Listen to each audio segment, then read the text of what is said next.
नमस्कार दोस्तों। स्वागत है आज हमारी डे 5 की सिलेबस डिकोड सीरीज में। आज हम जो सिलेबस डिकोड करने जा रहे हैं यूपीपीसीएस का, वो है पर्यावरण एवं पारिस्थितिकी का सिलेबस।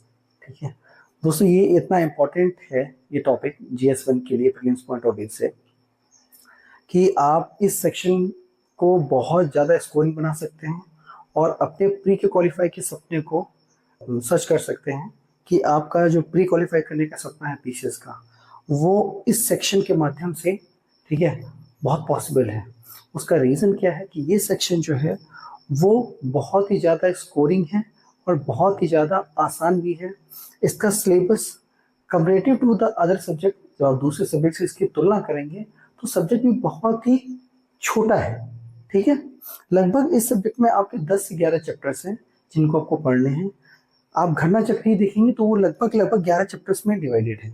ठीक है, पतली सी घटना चक्र है और आप उसके माध्यम से आप इस सेक्शन को बहुत अच्छे से तैयार कर सकते हैं। ठीक है, तो आज के टॉपिक में हमारा जो फोकस है वो है पर्यावरण एवं पारिस्थितिकी के सिलेबस को डिकोड करना। तो इसी संबंध में हम शुरू करते हैं अपनी ये क्लास। ठीक है, तो दोस्तों, जब आप देखेंगे कि पर्यावरण की जो सिलेबस है, जो आपकी पीडीएफ कॉपी है उत्तर प्रदेश के लोक सेवा आयोग का जो कॉपी है, जब आप उसमें देखेंगे तो उसमें 2 लाइन का सिलेबस दिया हुआ है। ठीक है, पहली लाइन है पर्यावरण एवं पारिस्थितिकी संबंधी सामान्य विषय जैव विविधता एवं जलवायु परिवर्तन। दूसरी लाइन है कि आपको सामान्य जानकारी चाहिए, विषय विशेषज्ञता की आवश्यकता नहीं है। ठीक है, तो आप इसके जब सिलेबस को ध्यान से देखेंगे तो उसमें आपको कुछ कीवर्ड्स नजर आएंगे, जैसे पर्यावरण, पारिस्थितिकी, जैव विविधता और जलवायु परिवर्तन। यानी कि लोक सेवा आयोग आपसे पर्यावरण, पारिस्थितिकी, जैव विविधता और जलवायु परिवर्तन से संबंधित जानकारी मांग रहा है। ठीक है, और ये उसके जो क्वेश्चंस आते हैं उसके माध्यम से रिफ्लेक्ट होता है। इसीलिए मैं कहता हूं कि कभी भी आपको किसी भी यूपीपीसीएस के जीएस1 के सिलेबस को तैयार करना है तो सबसे जो बेस्ट तरीका है वो है उसके पीवाईक्यू ट्रेंड्स। आप उसके पीवाईक्यू के सेक्शंस को उठा लीजिए, आप देख लीजिए किस सेक्शंस कितने हैं, आपको अंदाजा लग जाएगा कि किस कैटेगरी क्वेश्चन आते हैं। ज्यादातर स्टूडेंट यही अप्रोच अपनाते हैं और आपको भी लगभग इसी से मिलती जुलती अप्रोच अपनानी है और बहुत अलग नहीं करना है। ठीक है, तो समझते हैं इसके पीवाईक्यू ट्रेंड को। 2025 में पर्यावरण के सेक्शन से 14 क्वेश्चन आए हैं, 2024 में 12 क्वेश्चन आए हैं, 2023 में 11 क्वेश्चन आए हैं और 2022 में 12 क्वेश्चन आए हैं। तो इस पीवाईक्यू ट्रेंड के हिसाब से हमें समझ में आता है कि जो पर्यावरण का सेक्शन है वो लगभग 12 से 14 क्वेश्चन के आसपास कंट्रीब्यूट करता है यूपीपीसीएस के जीएस1 सिलेबस में। ठीक है, और ये जो 12 से 14 क्वेश्चन होते हैं ये मैरिट को बनाने में आपकी बहुत ज्यादा हेल्प करते हैं। तो इसलिए आपको इस सेक्शन को बिल्कुल भी हल्के में नहीं लेना है। ठीक है, और आपको ये एक बूस्ट की तरह काम करता है, आपके एफर्ट को, आपके स्कोर को इनहेंस करने का काम ये पर्यावरण सेक्शन करता है, अगर आपने बहुत अच्छे से इसकी तैयारी की है तो। अगर गलत मार्गदर्शन में की है, गलत तरीके से की है, तो ये आपके लिए हानिकारक भी हो सकता है। ठीक है, तो ये बहुत जरूरी है इस सेक्शन को आप अच्छे से तैयार करें और अपने मार्क्स को इनहेंस करें, अपने स्कोर को इनहेंस करें, ताकि आपकी प्रोबेबिलिटी जो है वो यूपीपीसीएस के मेंस से बहुत ज्यादा बढ़ जाए। ठीक है, तो इसी टॉपिक्स को लेके आज हम इसको डिकोड करने वाले हैं। तो हमारा पहला जो टॉपिक है वो है पर्यावरण एवं सतत विकास। जैसा आप सभी को पता होगा कि हमारे आसपास के आवास को, पर्यावास को पर्यावरण की संज्ञा दी जाती है। ठीक है, और सतत विकास उसका आउटकम है। ठीक है, तो पर्यावरण को बनाए रखने के लिए सतत विकास बहुत जरूरी है। अभी सतत विकास क्या है? भावी पीढ़ियों को जरूरतों को ध्यान में रखते हुए वर्तमान की जरूरतों को पूरा करना, ठीक है, सतत विकास कहलाता है। अब सवाल किस तरीके के पूछता है लोक सेवा आयोग? सवाल इस तरीके से पूछता है कि सतत विकास, एक तो आपका एसडीजी मॉडल हो गया, जो 17 गोल्स हैं आपके सतत विकास के, ठीक है, जो रखे गए, पूरा विश्व उसको फॉलो कर रहा है, वहां से क्वेश्चन रखे जाते हैं। और सतत विकास आपके इकोनॉमी वाले पोर्शन का भी भाग कंट्रीब्यूट करता है।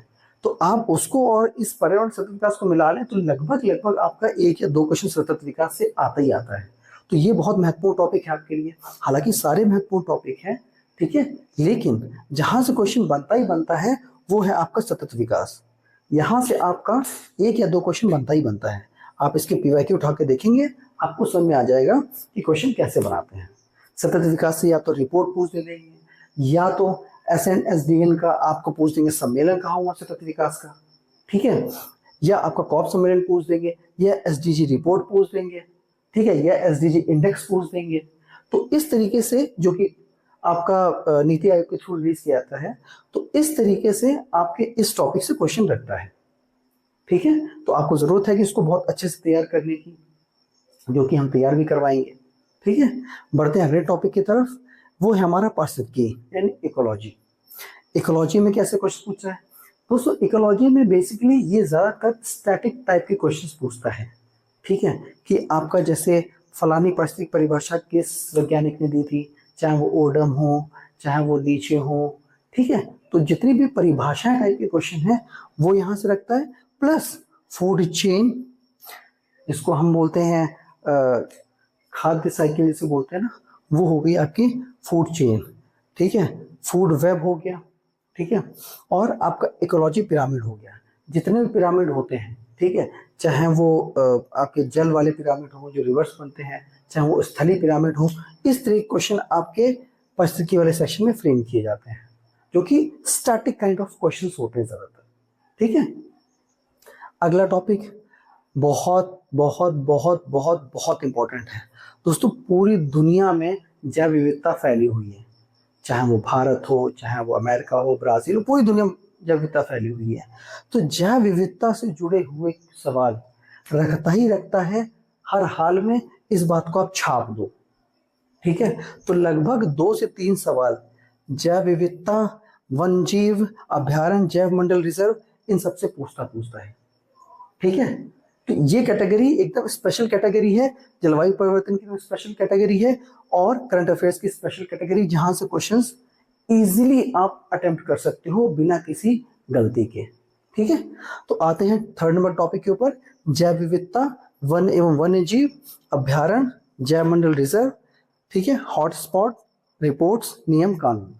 तो ये सारा जितना भी आपका बायोडाइवर्सिटी के क्वेश्चंस हैं, ठीक है, वो 2-3 फॉर्म में रखता है। एक तो आपका पूछ देगा कि नहीं वन एवं वन्य जीव के बारे में बताओ, कि फलाने रिजर्व में कौन सा जानवर है, मतलब स्पेशलाइज है।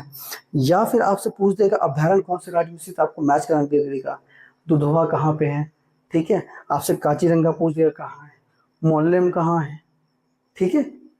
तो विभिन्न अभ्यारण्य और टाइगर रिजर्व हो या नेशनल पार्क हो, उस तरीके क्वेश्चन आपसे मैच कराने को बोल देगा, ठीक है। उसके बाद आपके हॉट स्पॉट्स, ठीक है। हॉट स्पॉट्स क्या होते हैं? जैसे आपको पता है कि हमारे देश में लगभग 4 हॉट स्पॉट हैं, चाहे वो पश्चिमी भारत में हो, ठीक है, पश्चिमी घाट के हो, चाहे वो आपका नॉर्थ ईस्ट भाग के हो, चाहे वो हिमालयन बेल्ट के हॉट स्पॉट हो। तो इस तरीके के हॉट स्पॉट के क्वेश्चन आपको बना के एक रखता ही रखता है पर्यावरण के सेक्शन में, ठीक है। IUCN रेड डाटा बुक हो गया, जो हमारे इंडेंजर्ड स्पेशीज हैं, जो जानवर हमारे रिस्क में है, ठीक है, जो एक्सटिंक्शन पे हैं, उनसे रिलेटेड जो रिपोर्ट होती है वो रखता है, ठीक है। नियम कानून जो जैव विविधता को बनाए रखने के लिए बनाए गए हैं, चाहे वो पर्यावरण संरक्षण कानून हो, चाहे आपके वन्यजीव संरक्षण कानून हो, वहां से एक क्वेश्चन रखता ही रखता है दोस्तों। तो ये सारे क्वेश्चन रिपीटेड क्वेश्चन है, कोई ऐसा नहीं कि मतलब अपने सुना के, सारे लगभग लगभग क्वेश्चन रिपीटेड होते हैं, जो कि आपके घटना चक्र में सारे कवर किए जाते हैं, ठीक है। तो आपको बस जरूरत है सिर्फ ध्यान से पढ़ने की, ठीक है। बढ़ते हैं अगले टॉपिक की तरफ, जलवायु परिवर्तन एवं हरित गृह प्रभाव, ठीक है। ये जलवायु परिवर्तन से क्वेश्चंस कैसे पूछता है? ज्यादातर क्वेश्चन जो होते हैं जलवायु परिवर्तन के, वो होते हैं सम्मेलन से जुड़े, कि जलवायु परिवर्तन सम्मेलन, जैसे पेरिस समझौता हो गया, आपका कॉप हो गया, UNFCCC के सम्मेलन हो गए। इस तरीके के ज्यादातर क्वेश्चन आपकी जलवायु परिवर्तन के सेक्शन में रखता है, ठीक है। हरित गृह प्रभाव, ठीक है, प्लस प्रदूषण, ये जो टॉपिक है यहां से आपके स्टैटिक क्वेश्चन रखता है, ठीक है। जैसे आपका यूवी किरणों के बारे में रख देगा, क्लोरोफ्लोरोकार्बन के बारे में रख देगा, ठीक है। उसी तरीके से आपसे पूछ देगा कि बताइए कि एसिड रेन के कंटेंट्स कौन से होते हैं, किस गैस की वजह से होते हैं, या कार्बन मोनोऑक्साइड किस किस से निकलती है, उसको मैच कराने को दे देगा, ठीक है, या ईंट के भट्टों से कौन सी गैस निकलती है। तो इस तरीके के सवाल, ठीक है, आपके इस टॉपिक से फंसते हैं पर्यावरण के सेक्शन में, जो कि बहुत बहुत बहुत आसान होते हैं। आप 10 पीवाईक्यू इस टॉपिक से करके जाएंगे, आप 1 या 2 क्वेश्चन इससे अटेम्प्ट करके ही आएंगे, एकदम छाप के आएंगे। ठीक है, तो ये सारे आपके इससे जुड़े सम्मेलन हो गए। प्रदूषण जैसा आपको पता है, ठीक है, ज्यादातर दोस्तों अभी जो का ट्रेंड है, अभी पर्यावरण का जो ट्रेंड है, वो प्रदूषण आपका ई वेस्ट हो गया, ठोस अपशिष्ट प्रबंधन हो गया। अभी जैसे पूछा, ठोस अपशिष्ट प्रबंधन 2016 के अधिनियम के तहत जो कानून थे उसके बारे में पूछा था। तो यहाँ से नॉर्मल वायु प्रदूषण, जल प्रदूषण से शिफ्ट होके अब ई वेस्ट, कचरा प्रबंधन, इस तरीके से आपका क्वेश्चन लोक सेवा आयोग शिफ्ट कर रहा है। ठीक है, बात करेंगे अपनी इसकी अगली क्लास में। फिलहाल बढ़ते हैं अगले टॉपिक की तरफ, ऊर्जा संसाधन। ऊर्जा संसाधन क्या है? ऊर्जा संसाधन आपके वो संसाधन है जिनके माध्यम से हमारे देश को ऊर्जा मिलती है। जैसे आपको पता होगा, ऊर्जा संसाधन 2 भाग में डिवाइड किए जाते हैं, नवीकरणीय रिन्यूएबल एनर्जी और अनवीकरणीय यानी नॉन रिन्यूएबल। तो ज्यादातर जो क्वेश्चन होते हैं वो रिन्यूएबल एनर्जी पूछे जाते हैं, चाहे वो विंड एनर्जी हो, चाहे वो जियोथर्मल एनर्जी हो, चाहे वो सोलर एनर्जी हो। तो वहां की क्वेश्चंस लोक सेवा आयोग फ्रेम करता है। ठीक है, बढ़ते हैं current affair based environment questions. अब ये जो पोर्शन है, मैंने आपको जैसे बताया कि एनवायरमेंट का पोर्शन जो है वो 50-50 बटा होता है आपके स्टैटिक और डायनेमिक पोर्शन में। ये जो 1 2 3 4 5 टॉपिक आप देख रहे हैं, ये स्टैटिक पोर्शंस पे ज्यादा बेस्ड हैं। ठीक है, ये जो करंट अफेयर बेस्ड क्वेश्चन है, यहाँ से 50% आपका कंट्रीब्यूट करता है पर्यावरण पारिस्थितिकी। कैसे कंट्रीब्यूट करता है कि करंट अफेयर जो बेस्ड क्वेश्चंस होते हैं, वो जैसे रिपोर्ट होगी, जैसे आपकी आईएसएफआर रिपोर्ट होगी, जिसको बोलते हैं इंडियन स्टेट फॉरेस्ट रिपोर्ट। ठीक है, वो हर साल रिलीज करते हैं, 2 साल में, 2021 में आई थी, 2023 में, फिर 25 में, फिर 27 में। तो वहां से क्वेश्चन वृक्षावरण से जुड़े हुए, वनावरण से जुड़े हुए, ठीक है, आपके वन घनत्व से जुड़े हुए हैं। ठीक है, तो इस तरीके के सवाल आपके करंट अफेयर में पर्यावरण के पोर्शन में पूछता है। अब प्रोजेक्ट में जैसे आपका प्रोजेक्ट चीता हो गया, प्रोजेक्ट हाथी हो गया, प्रोजेक्ट क्रोकोडाइल हो गया, तो वहां से क्वेश्चन कोई नया प्रोजेक्ट चालू किया होगा, जैसे अभी चीता प्रोजेक्ट चालू किया कूनो टाइगर पार्क में, आपको पता होगा, तो वहां से क्वेश्चन फ्रेम करता है। कोई पर्यावरण से जुड़ी योजना होगी, ठीक है, जैसे एक पेड़ माँ के नाम शुरू किया गया है, ठीक है, तो उससे जुड़े क्वेश्चन पूछ सकता है। आपके कानून जो हो गए, जो कोई नया कानून लाया गया हो, जैसे अभी हाल ही में अपडेट किया गया है, आपको पता होगा, पर्यावरण कानून में भी जो 1986 में पास हुआ था, और उसके बाद आपका 1972 के वन्य जीव संरक्षण अधिनियम में भी इसको अमेंडमेंट किया गया है। तो इस तरीके के सवाल आपके पर्यावरण के पोर्शन में पूछे जाते हैं। ठीक है, अब आप मुझसे पूछेंगे सर इसको अटेम्प्ट करने क्या स्ट्रेटजी अपनानी चाहिए। तो मेरी जो सबसे इंपॉर्टेंट स्ट्रेटजी है वो ये है कि सबसे पहले आप इसके 5 साल के क्वेश्चंस को इन टॉपिक के आधार पर सेग्रीगेट कर लें, सिर्फ 5 साल के। ठीक है, इन टॉपिक्स के आधार पर सेग्रीगेट कर लें और फिर देखें कि कैसे क्वेश्चन फ्रेम कर रहा है। फिर उसके आधार पर घटना चक्र के आप पीवाईक्यू लगा दें। ठीक है, घटना चक्र पीवाईक्यू लगाने के बाद में आप फिर आए करंट अफेयर पे, ताकि आपको ये पता लगे कि करंट अफेयर में हमको पढ़ना क्या है।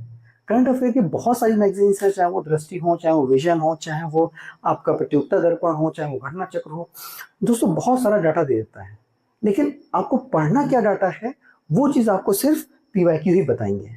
ठीक है, और या फिर आप हमारी क्लास में जब आएंगे तो हम आपको बताएंगे कि एक्चुअली में करंट अफेयर से डाटा को कैसे अपने एग्जामिनेशन पॉइंट ऑफ व्यू से एक्सट्रैक्ट करना है, ये जिम्मेदारी हमारी है। ठीक है, तो सबसे इंपॉर्टेंट जो स्ट्रेटजी है वो है आप पीवाईक्यू 5 साल के उठा लीजिए, इस टॉपिक्स के आधार पे उसको सेग्रीगेट कर लीजिए, ठीक है, जो पर्यावरण के सेक्शन के टॉपिक्स हैं, और उसके बाद आप घटना चक्र को लगे। सबसे बेस्ट टॉपिक बता रहा हूँ, ठीक है, इसमें कोई शॉर्ट ऑफ स्ट्रेटजी नहीं है कि आप इसमें कोई शॉर्ट ऑफ स्ट्रेटजी अपनाएं कि नहीं ये नहीं कर सकते। आंख मूंद के आप इसको फॉलो कर लीजिए, और अगर आपकी अंडरस्टैंडिंग नहीं बन पा रही है, आपको फिर भी नहीं समझ में आ रहा है, तो फिर एक सबसे बेटर तरीका होता है कि आप उसके प्रॉपर नोट्स बनाएं, आप एनसीईआरटी थ्रू जाएं। वो बहुत लॉन्ग टर्म है, लेकिन वो उतना इफेक्टिव नहीं होता है दोस्तों। ठीक है, तो सबसे कारगर तरीका है जो ज़्यादातर स्टूडेंट्स अपनाते हैं, जिन्होंने क्रैक किया एग्जाम, मैंने एग्जाम क्रैक किया है, तो उसके आधार पर मैं आपको बता रहा हूँ। ठीक है, तो आपका ये टॉपिक्स आज हमने डिस्कस किया। आशा करता हूँ आपको ये हमारा टॉपिक बहुत पसंद आया होगा। दोस्तों अगले वीडियो से हम अपने GS1 के प्रमुख विषय जैसे history, geography, polity, economy, environment, science, ठीक है, इन सभी विषयों को पढ़ाना शुरू करने जा रहे हैं। अगर आपको इन विषयों को गहनता से अध्ययन करना है, ठीक है, तो आप हमारे वीडियोस को ज़रूर देखें। अगर आपको लगता है कि इन वीडियोस में कोई सजेशन, कोई डाउट है, तो आप हमें कमेंट सेक्शन में ज़रूर लिख के दें, ठीक है। हम उनको अपने अगले वीडियोस में सुधार करने की कोशिश करेंगे, ठीक है। अगर आपको ये वीडियोस पसंद आए हों तो इनको लाइक करें, सब्सक्राइब करें और अपने दोस्तों के साथ शेयर करें। अगर आपका कोई सजेशन है, कोई सुझाव है, तो हमें कमेंट बॉक्स में ज़रूर लिखें। हम उन सुझावों पे अमल करने की कोशिश ज़रूर करेंगे। तब तक के लिए आप पढ़ते रहिए, बढ़ते रहिए। मिलते हैं हमारे डे 6 के अगले वीडियो में, जो कि हमारा हिस्ट्री का होगा। ये वीडियो देखने के लिए आपका बहुत बहुत धन्यवाद।